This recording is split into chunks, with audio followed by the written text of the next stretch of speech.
রাগের মাথায় আপনি সন্তানকে বললেন তুই মর, ফেরেশতারা বলল আমিন। তোর ভবিষ্যৎ অন্ধকার, ফেরেশতারা বলল আমিন। রেগে মেগে আপনি আপনার মেয়েকে বললেন জীবনেও তোর কপালে স্বামীর ভাত জুটবে না, ফেরেশতারা আবারও বলল আমিন। আচ্ছা, আপনি না সেই ব্যক্তি যে তার নিজের জীবনের চাইতেও সন্তানকে বেশি ভালোবাসেন?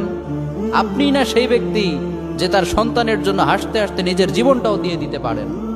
আপনি না সেই ব্যক্তি যে আল্লাহর কাছে নিজের চাইতেও সন্তানের জন্য বেশি দোয়া করে?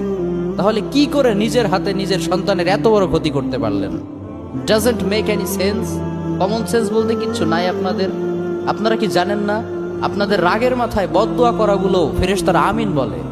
দাওয়াতুল ওয়ালিদ আলা ওয়ালাদি, বাবা মা তার সন্তানের জন্য যেই দোয়া করে সেটা ভালো হোক কিংবা বদদোয়া হোক, আল্লাহ সেটাই কবুল করে নেয়। এজন্য খবরদার, নেভার কার্স ইউর চিলড্রেন। রাগের মাথায় কখনো সন্তানকে অভিশাপ করবেন না। খুব বেশি রাগ উঠে গেলে তার জন্য উল্টা